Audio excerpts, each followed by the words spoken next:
Okay, welcome, welcome.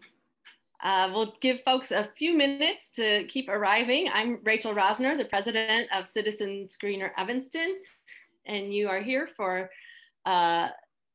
environmental action in Washington and Springfield, part of CGE's Earth Week for Everyone, which has been a phenomenal couple days of presentations and programs and panels focused on climate justice and related topics. And please join our mailing list at greenerevanston.org, and we'll be sharing out videos of all of these programs. We're so fortunate in Evanston to have representation on the state and national level that understands the urgency of climate change and climate justice. The pleasure of meeting Robin Gable when she came to speak with the youth of E-Town Sunrise as they planned their climate strike now over a year ago. And she provided great guidance for them. And she spoke at the event, as did Senator Fine. And I know Representative Gong-Gershowitz is also a true environmental champion and youth advocate as well. I'm proud to say that because of CGE's efforts, Evanston City Council passed a resolution in support of the Clean Energy Jobs Act. The resolution was put forward by Alderman Robin Simmons and passed unanimously. So that was a great day. And always an advocate of youth activists, Congresswoman Schakowksy created a fantastic video to show her support of the climate strike with the E-Town Sunrise youth. And she's recently met with CGE's youth board members who have created a pledge for local candidates and elected officials to sign to commit to implementing Evanston's climate action and resilience plan. She's also a champion of the Thrive Agenda and other key legislation on the national level. So thank you all very much for taking the time to talk to us today about what's happening. We can help. I'm eager to hear what you have to say, so I'll, without further ado, welcome Kady McFadden, Deputy Director of Sierra Club in Illinois, as our moderator for this session. Kady is an Evanston resident, and she, in this role, manages Sierra Club's political and organizing work. She lives in South Evanston with her husband and 2-year-old. Thank you, Rachel. It's so great to be here.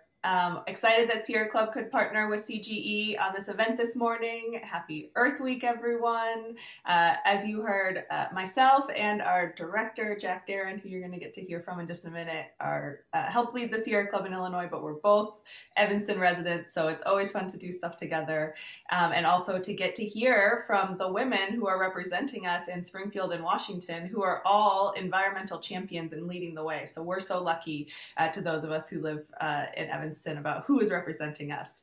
So this morning, as part of an amazing week of events that CGE has put on, so congratulations to Rachel and the whole team for everything you've been doing on Zoom, some stuff in person. Hopefully everyone will be able to enjoy some good weather later today and celebrate Earth Week properly. But first we're going to hear about what our environmental advocates in the legislature in Illinois, as well as in DC, are up to. They are fighting for us, not just in Earth Week, but all around the clock, every day of the year, making sure that we really are leading on environmental issues and really meeting the moment and the challenge of our time. So we are first going to get to hear from our Congresswoman, Representative Jan Schakowksy, who's going to give us an update from Washington. I will say it's been a long week, but earlier this week, I tuned in to the press conference about the reintroduction of the Green New Deal and was so proud to see one Illinois person at the press conference, which is Representative Schakowksy,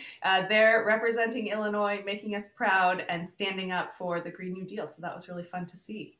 So I'll use that to introduce you, and Representative, feel free to share what's going on in DC. Well, thank you so very much, Kady. Thank you, Rachel. Thank you, Daren, for your leadership. I remember the first Earth Day in 1970, and it was celebrated by about 20 million Americans.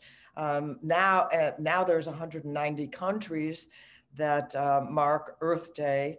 But I'd love to be able to say, and that was the beginning of the end of carbon pollution and the beginning of a sustainable planet. And unfortunately, that's really not the case. But the good news is that this week, President Biden hosted the Climate Change Summit. It was virtual, and there were 40 heads of state that actually participated in that, a two-day conference. And the message was very clear: America is back. Because you probably all remember that 4 years ago, one of the very first things that Donald Trump did was pull out of the Paris Accord and say that the United States of America is not going to participate. Yes, there were resolutions that said we're still in, and people continue to work. But the official position of the United States now is we are all in. And what the president committed to is that we would see a 50 to 52% decrease in our carbon emissions by 2030 based on the 2005 level. While that's good, it's probably still not good enough, and not really meeting the urgency of the problem.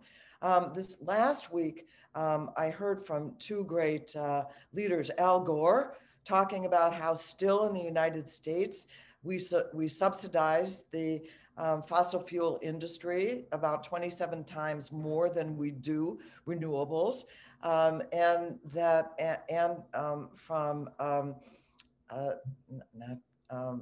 our former Secretary of State, help me there. John Kerry.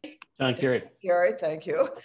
John Kerry had a really urgent message to the members of Congress at our caucus, and was saying that actually 2021 is scheduled to be the second hottest year that we have experienced so far. And that even if we met all the original Paris Accord agreements, that we would still see the temperature go up 3.6 degrees. And John Kerry now has a very important role within the administration to help us move forward. So I was very happy to join the Green New Deal reintroduction. I may have been a supporter from the very beginning. And it has been accused, of course, of being too big, too bold, too out of the realm of possibility. That's exactly where we need to be, except we need to define it as the realm of possibility and make it happen. And I wanted to tell you what my action for Earth Week was. I reintroduced the Children's Fundamental Right and Climate Recovery Resolution. And this is based on the lawsuit that young people filed a number of years ago, saying that their rights to life, liberty, the pursuit of happiness, are being violated by the United States of America. It's the United States. They have sued against the United States of America. And honestly, if we just listen to the youth of this country and follow their guidance, we will be able to achieve the goals. And I'm talking about the younger people on this video as well. This is your century. And I am all in line with the objectives, with the organizing, with the actions that you're taking. So I am just so grateful to the Sierra Club, also to Citizens Green Evanston for taking the lead. And with that, I yield back and be happy to take some questions. Wonderful. Yeah, I think we have maybe two questions for you here. The first one is coming from Joel Freeman. He wanted to know, what are some ways we can overcome the partisan hurdles in Congress to collectively address climate change issues? You know, I am fearful because I am on the climate change and subcommittee in the House Energy and Commerce Committee, one of the members of that subcommittee. And if you heard my colleagues, now I think the majority of Americans understand that this is a critical problem, but they act as if it is not, and that it is still a question of jobs versus the climate. And of course, one of the main themes of our president is that we're going to have a major infrastructure bill, and we actually are calling it a jobs bill, and it's going to be clean. We're going to make sure that there are millions, literally millions of clean, good paying jobs for people. And we're not just talking about it, we're talking about the transitions. So I think we just need to keep pressing on our Republican colleagues to understand the urgency of this. I'm telling you, they don't get it right now. And that's probably the most backward place. That is the United States Congress on the Republican side of the aisle. And if we have to pass bills through reconciliation, or we have to do something about the filibuster, then we have to do it, because this is not something that we can, as they would, shove it under the rug for another 5 or 10 years. We don't have the time. Absolutely. Thank you for that. One other question. We know that a big priority of President Biden coming up is his infrastructure bill or package. Can you talk a little bit about, as environmentalists, how we should be viewing this as also environmental solutions that we need, and also what you kind of think the timeline for that is? Well, we're gonna be starting to mark up the legislation in May, or at least introduce it. And again, the president has made absolutely clear that we're not going to do same old, and that we're not going to be relying on the fossil fuel industry, that we're going to do the kind of infrastructure that's going to improve our grid, that's going to encourage electric cars, that is going to encourage all of the alternative sources of energy and make the jobs that match the need. And, I think there are a lot of people who are reluctant to think about going into solar or wind because those jobs don't pay as well. Well, that's part of the issue that we're going to be dealing with. We want them to be good paying jobs, union jobs, many jobs for people and people who need training. That will be available as well in this infrastructure bill. And that's why we're kind of dropping the word infrastructure, because the Republicans want to just say, we know what infrastructure is, it's roads and bridges, and that's really pretty much it. But we are talking broadly about infrastructure that is going to make our country work better and be more prosperous, and certainly going to be cleaner and greener. So this is central. It's central to the new bill that we're working on, and we're talking again about trillions of dollars put into this effort. Over and over again, the president has reinforced the idea that these are going to be clean jobs, and that's what our infrastructure jobs program is really about. Beautiful. Well, I know you have a busy morning, so thank you so much for being with us. We're proud to have you representing us and fighting hard in Washington. And I know you'll keep us posted on how we can help back you up. Absolutely. Thank you. I know you're activists and doing the job. I'm proud of you. Thank you very much. And thank you so much. All the state legislators who I love so dearly. Yeah, we're once again here on the same side of an important issue. Thank you. Okay, bye-bye. Bye-bye. Thank you.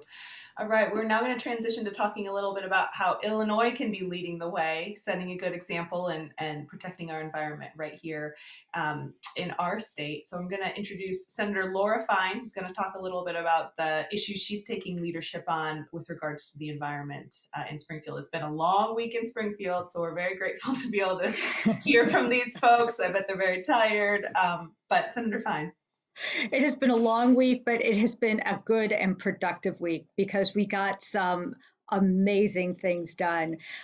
One important lesson that I learned this week is that if there is something important to you, like the environment, never give up.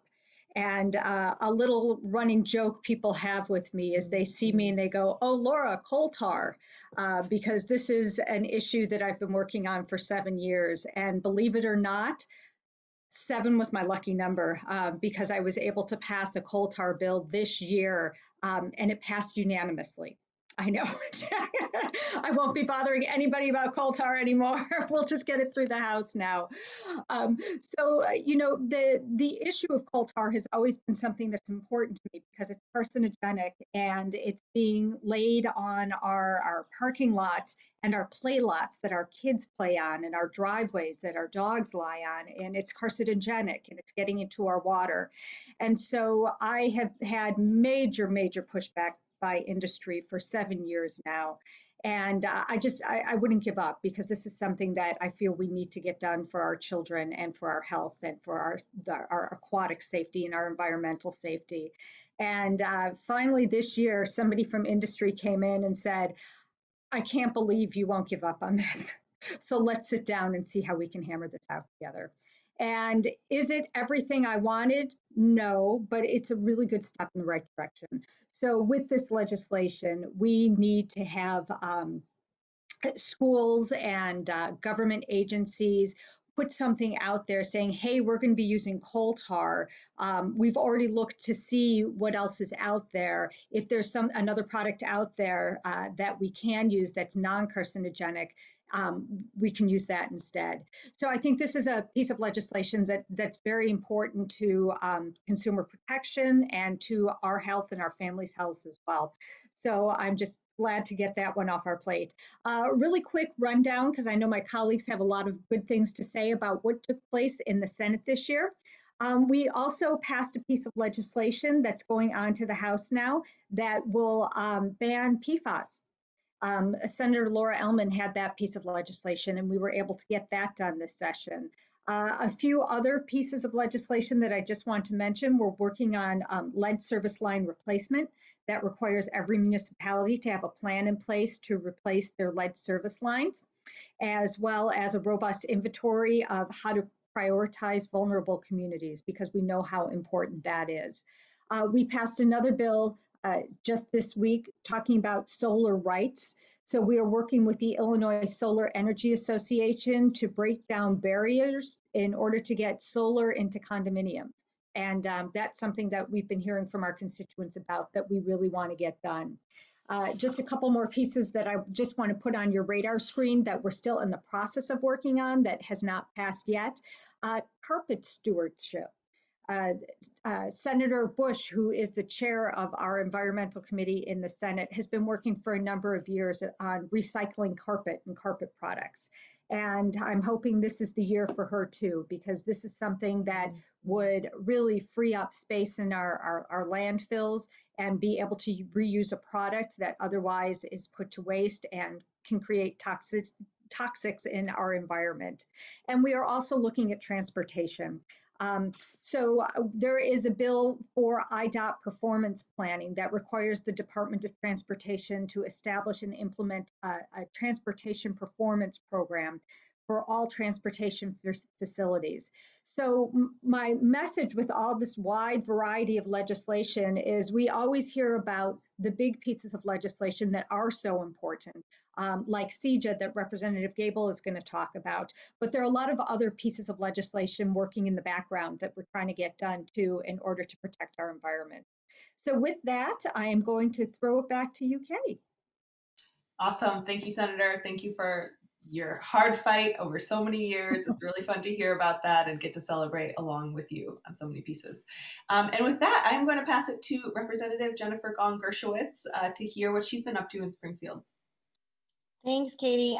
Thank you to the Sierra Club and to Citizens Green Evanston for hosting us today and giving us an opportunity to talk about our environmental work. All three of us, Senator Fine, Representative Robin Gable, and I are all members of the Green Caucus, and are incredibly proud to support the work of the Illinois Environmental Council and Sierra Club in Springfield, working to make our state a greener state, protecting our environment, wildlife.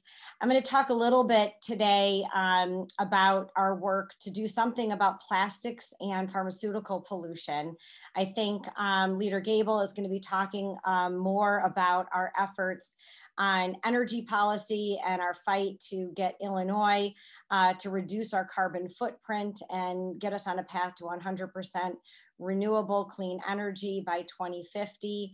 I love hearing about Laura's effort to finally get coal tar across the finish line, because that gives me hope that just maybe I'll be able to get some of my bills that I've been working on now for 2.5 years across the finish line at some point. I think, as Laura has mentioned, tenacity, I think, is the name of the game when it comes to our work on the environment. And I wanted to reiterate something that Congresswoman Schakowksy mentioned, because it happens to us at the state level as well. So those of us who are fighting for the environment and working on these issues often hear from our opponents, not only on efforts like CEJA, but efforts to do something to reduce the amount of single-use plastics in our environment. You often hear this false choice, between protecting our environment or, protecting jobs. And, we're presented with this, what I think is a false choice between being pro-business and pro-jobs or being pro-environment. And I think that we need to talk more about how this is not only good for our environment, good for public health, good for the next generation, but also good for our economy. And it's about how it's about how we invest, how we grow our economy, and doing so in a way that provides equity, provides jobs, and does so in a way that protects the environment for the next generation. So I just wanted to, talk a little bit about an effort that we put together. It was in 2020, and then, like a lot of things, has gotten somewhat put on pause because of the pandemic. But in 2020, we introduced a plastic pollution platform, with a number of us carrying bills to address different aspects of this, with the idea that, maybe they would have a harder time stopping individual bills than one bill, designed to address this issue. I don't think I need to tell anyone on this call that plastics threaten our health and our environment. But that it's about more than just garbage. This stuff, when it breaks down in our waterways, turns into microplastics that end up in our bodies, in our drinking water. I think I've read that humans ingest about 5 grams of plastic a week, which is really scary if you think about the number of, years that, hopefully we'll all,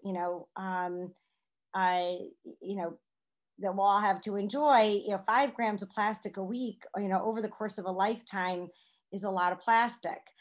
So we really do need to do something about the amount of plastics in our environment.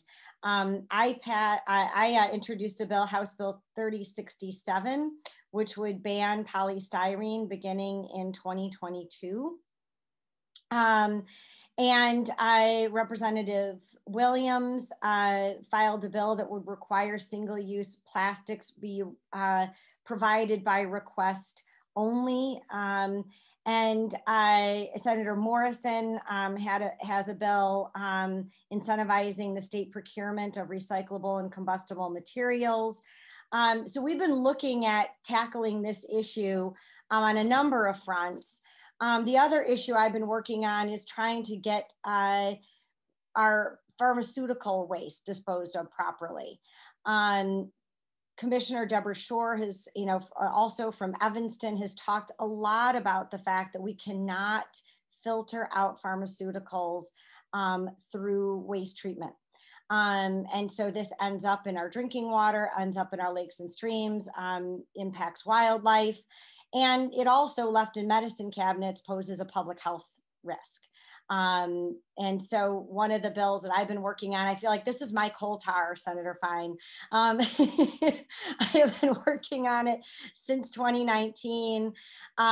It would create a statewide drug take-back program based on what really is the trend in this area, which is an extended producer responsibility model. In other words, manufacturers would pay and be responsible for the product through its product life cycle to ensure that this burden does not fall on consumers and taxpayers, but it falls really on the producers of this product to ensure that there's a safe, convenient, and effective way to take it back and ensure that it doesn't end up in our medicine cabinets, doesn't end up in our lakes and streams. I want to give you that bill number, but it may have to be refiled because this may be a multi-year effort. But that bill is House Bill 1780. That's another bill that involves a lot of stakeholders, including the Illinois Environmental Council. I'm incredibly excited about the progress that we made on it this year. I don't know that I'll actually be able to get it across the finish line, but I am not going to give up. I am going to follow the lead of representatives that have passed significant measures like this in the past and have just kept at it. And with that, I'm going to pass it off to back to Kady McFadden, excited to hear from all of you in the questions. Beautiful. Thank you so much. I love that you're excited about taking on the mantle of like a really hard fight, not just trying to pass easy bills, but like, we know this one's going to take a while. I'm in for it for the long haul. That's just really inspiring to hear about. So thank you for that, for being our champion. And with that, I'm going to pass it over to Representative Robin Gable to give us an update about CEJA and some Great Lakes work she's doing. Thank you. Thank you, Kady. Can you hear me? My internet seems to be going in and out. Yep, we can hear you. Okay, good. So CEJA, it's been mentioned a dozen times already. We're hoping that this is the year. It's been up for a number of years now. We did pass feed, which really jump-started the solar industry in this state. We were able to have more solar projects in Illinois than any other Midwestern state with that legislation. And I always tell a funny story with Speaker Madigan. I used to go to him every year, make my pilgrimage. We have to do something about clean energy. And he would say to me, he said to me, well, Robin, tell me, is the reason we don't have more solar in Illinois because we don't have more sun? And I said, no, Mr. Speaker, it's because, what he said to me was, do other states have better solar projects because they have more sun? And I said, no, Mr. Speaker, it's because they have better policies. So finally, we were able to pass better policies so we could have more solar too. So my view is this has to be the year for energy policy in this state. The governor's office had taken over responsibility for passing some energy policy. They were looking at CEJA and other legislation. They had put together a table where people were meeting about it, and it just kept going around in circles. We just weren't getting anywhere. I finally went to Speaker Welch with our new speaker, and I said, we need to take control of this in the House. We need to get this moving. And a day later, he assigned me, Representative Hoffman, and Representative Evans to lead up a group to really get a bill this year. So it was very exciting. We're working with the sponsors of all the various legislation that's been put forward about renewable energy. And then we've also started to meet with the Senate as well, because we know that you can't pass a bill in the House. It's not helpful to pass just a bill in the House. You need to work with the Senate and the governor's office as well. So we are starting our work. We have a very aggressive schedule. We're going to be meeting for hours every day, Tuesday, Wednesday, and Thursday of every week, bringing in advocates, bringing in experts. And our goal is to have a bill that we can all agree on by the end of session. So I will let Jack Darin talk about the details of CJA. If this group needs it, I think that probably our 20 people on the line could probably report back to me about what CJA means. But I think that the group is doing an excellent job in getting the word out. CJA is a common phrase in Springfield now. Everybody knows it. Everybody knows what it means. And I think that's the work of Sierra Club and CGE and so many organizations in making sure that the advocates know about it, and the advocates had made sure that all the legislators know about it. So I'm hoping that this is the year. I think it is. We have a bet. I think it's a 90. I said 100% we're going to get this done. My colleague said, oh, come on. And I'm like, okay, 90%. And they are now at 80%. So I think that's a pretty good odds for getting this bill passed this year. I just want to mention a couple other bills that have come up in the legislature around local food and sustainable agriculture. I think that's another important area of the environment. There's a Partners for Nutrient Loss Reduction Strategy Act that Senator Vili Valem is working on. And I know in the House, we've passed a bill about home garden protections, which would prevent units of local government from enacting regulations that would prevent people from having local gardens, and also to help local food producers. It's a cottage industry to be able to sell their products directly to consumers. In terms of pesticides, this is an interesting bill that was brought to me by Scarlett Harper, who is 10 years old and lives in Winnetka. And she called me and said, okay, I am now not seeing any butterflies and bees in my backyard. And we looked and saw that there's a chemical, that pyrethroid, that is sprayed to get rid of mosquitoes, that also kills pollinators, bees. They now have policies where the landscapers can come and spray irregardless if there's mosquitoes or not. So we think there's so I took her to meet with the mosquito abatement district, and we came up with a bill that had garnered many co-sponsors on it. She actually wrote to everybody in the legislature up to get co-sponsors on the bill. She's really an incredible advocate. We are still negotiating with the land and the pest control folks about the exact language of this bill, but so this is year one, and as you heard out in 1 year, but we've made incredible progress on this bill, and I'm hoping that we will be able to get it. And that would be a great way to really help save the environment and make sure that pollinators still exist in our nation. Also, that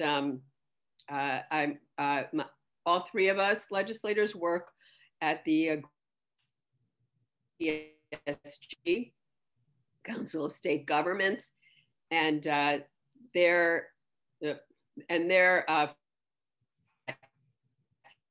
this is an organization that brings in the states that border the Great Lakes, as well as Canadian provinces, that can really have an impact on many states in this country. And the things that we're working on with them is preventing and the introduction and spread of aquatic invasive species like Asian. We are working on the needs of coastal communities, and the impact of climate change. That's our new project for this year. And what we do is develop policies and bills that all the states can use. So it's a great learning experience. We call in experts, develop the incredible plans, and then do model legislation. Also around curbing nutrient pollution, which all the states are working on. Of concern around the Great Lakes. And then making sure that we have clean water. I was on the lead group that we came up with model lead legislation that was kind of based on Illinois and Michigan, and other states are taking that on. So a lot's going on, and I too look forward to questions from the audience. Thank you. Back to Kady. Beautiful. Thanks so much. 80%, 90%, 100%, I'll take all of those answers. So thank you for giving me a little more hope. I know so many of us have been working on CEJA for like 4 years of our life, so we're ready to get it across the finish line with you all's leadership. So thank you. And with that, I'm going to pass it off to our director, Jack Darin, who is also in the day-to-day of our Springfield and DC work, and might let him comment on a few of Sierra Club priorities and other things happening at the Capitol. So take it away, Jack. Thank you, Kady, and happy Earth Week, CGE, and congratulations on 10 years. It's just been a remarkable decade to see this as an Evanston resident this activity come together.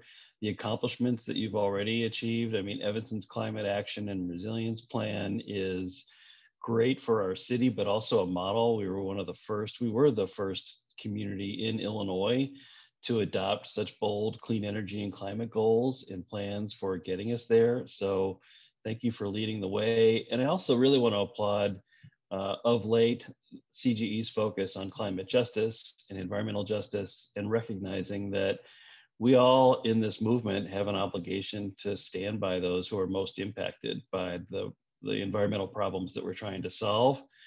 And that it helps us not only do the right thing and make sure that all communities receive the protection they deserve, but also helps us build the majorities that we need to win. These changes that we're trying to make together are fundamental and bold, and are only going to happen if we have strong majorities for them backing up the champions like the ones we have on this call today.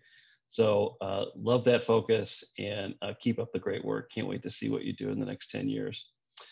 The other reason I think that this is such an exciting amalgamation of champions today is the synergy, and how important the synergy is between acting at the local and the state and the federal level towards common goals. I mean, yes, we have bold climate and clean energy goals in Evanston, but those are going to be so much easier to reach if we are living in a state that is also on a path to 100% clean energy, as CEJA will do, and that is in a country that has bold carbon emission reductions goals like the ones that President Biden outlined this week, a 52% reduction in climate emissions as a country by 2030.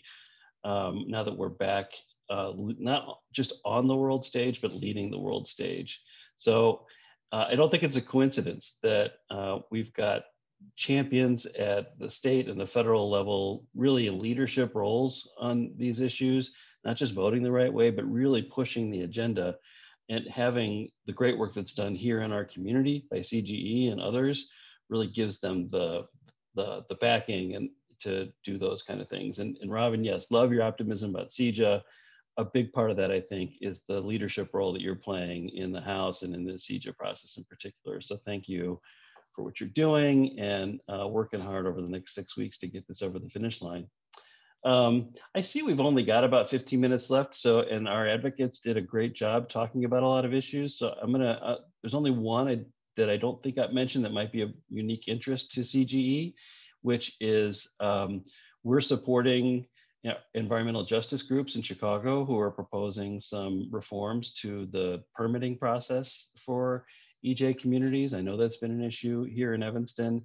And what we've learned, we've seen some incidences, particularly during this pandemic, when communities of color are especially at risk, that some of them unfortunately have been facing new sources of air pollution during this respiratory health crisis.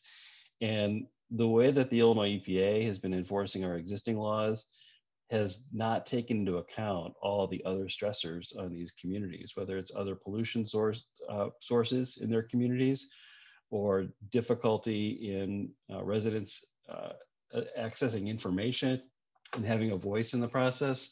So we're looking for legislation to still come forward based on some principles that would really provide extra protection for environmental justice communities, like some of our Evanston communities. So again, thanks again for CGE's focus on that. Hopefully we're going to have some action at the state level on that too. So I think I might pause there, Kady, since we've only got 15 minutes left, and I do see a couple of questions from a bit ago in the chat that we can turn to, and I'm sure there'll be more. Yeah, that sounds great. We can, so if folks can look at the chat or the Q&A, now's a good time to throw your questions in there. We have a few that we'll get started with. I also am going to start with a plug for, so Monday is Environmental Justice Lobby Day. This is put on by Illinois Environmental Council, but with all of its partners, including Sierra Club and CGE. So if you haven't yet signed up to attend that, I just put the link in the chat. We're gonna have a rally at noon to help us continue to build momentum, to pass CJA, to pass the environmental justice bill that Jack just mentioned, and a couple other priorities. So it's not too late to sign up. You can check out the website I just sent, and it has details about how to still join in on some of those lobby meetings, or definitely join the rally at noon. Should be a really good time. Okay, so I'm going to go over to the chat and see if we can't answer a few of these questions. Anyone able to talk a little bit about either the 30 by 30 executive order or the 30 by 30 campaign that I know is a lot of environmental groups are taking on? So I could say a word about that. So this is an exciting pledge from President Biden to really ramp up our federal conservation actions, which have really been underinvested for a long time now. 30 by 30 means a goal of protecting 30% of our country's land in some way, shape, or form by 2030. And it also really broadens the definition of what conservation is. Yes, we're talking about the iconic landscapes of our country and important natural habitats, but also we're talking about more urban open spaces. We're talking about changes to agriculture in some places where we have agriculture that is regenerative and coexists with wildlife.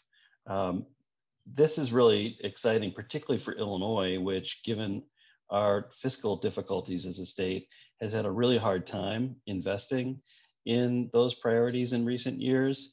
And so it looks like there is potentially major federal investments coming through the states to do this. And that would be a real shot in the arm for our Illinois Department of Natural Resources in their capacity to protect both facilities like our state parks and add to those, but also work with our local governments to grow and enhance our city parks, our county forest preserves, our lakefront, and other open spaces that are really important to us. Yeah, it could have some big benefits we could be bringing to Evanston as well around lakefront and parks. There's a question in the chat about reinstatement of the Illinois Shines program. I wonder if anyone wants to speak to that, or anything about the renewable energy portions of CJA as they stand now. So that's, Robin talked about how important the Future Energy Jobs Act was in 2016. And yeah, that really got us started with big steps towards that 100% goal. But we've had some hiccups along the way. And the Illinois Shines program is a way for people to raise their hand and say that they're open to going solar, either on their roof or through a community solar project where solar is built someplace else if it doesn't work on your house, or you're in a condo, or for whatever reason it doesn't work on your property, but you can subscribe to a project. And those projects had really taken off, but they unfortunately are on pause, because what's happened is the big boom that we saw in solar and wind, thanks to the Future Energy Jobs Act that passed in 2016, is on a bit of a pause, because the funds that were made available then were spent very quickly, and the budget for them has essentially been halted. And so this is a lesson that we really need. If we're going to get all the way to big, bold goals like 100% clean energy, we need a plan to get all the way there. Plans just to get us the first 3 to 5 years of the way there are just prone to these fits and starts. And if we're gonna eventually be ready to replace our fossil fuels and eventually our nuclear fleet when those plants retire with 100% clean energy and not fracked gas, which is an alternative, unfortunately, we need to set that North Star as a state that we're going all the way to 100%. We know it's going to take decades to get there, but we're going to employ a lot of people and we're going to build a lot of wealth for people that need it most along the way if we can set that goal. And we won't have things like the pause on things like the Illinois Shines program if we've got that long-term plan. Beautiful, thanks for that. Had a question about how federal pandemic relief monies may be able to come to Evanston for environmental initiatives, and maybe even thinking about that in the context of infrastructure, hopefully if that goes through as well.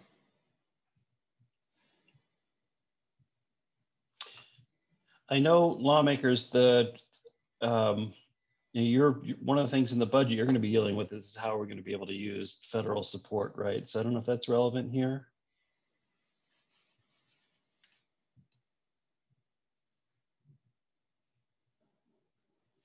Yeah, that's something that we're looking at right now, and I'm not sure at this point how the money is going to be doled out, but we are looking at what can we spend that money on. Mm-hmm, mm-hmm. Great, so more to come on that issue. It seems like a good one with a lot of potential. We have a question in the chat, with leadership from Representative Gabel and Senator Fine, we were able to pass, and a lot of work from CGE. We have good laws on the books, at least getting started with regards to offshore wind. Really has a lot of potential to be a major clean energy source for our state. The question is what it will take to get Illinois to really start leading on offshore wind finally. I mean, I think part of the issue is that we need, I'm not sure, but I know that we need to have companies that come forward that are interested in doing it as well. Mm-hmm. So I know that was one of the issues when we first passed that law. A lot of the information around offshore wind, but it's a little more expensive to put up than on land wind turbines. So, but I think we're open to the discussion, and I would be, Jeff, I'd be happy to talk to you again about it if you have some ideas on how we can move this forward. Sounds like infrastructure to me, as we're expanding the definition. So could be some good potential there federally. A question for the legislators, we know there's a lot of advocates and environmental champions across your communities. How can they best support you in being able to advocate for us in Springfield? Oh, we could use all the help we can get.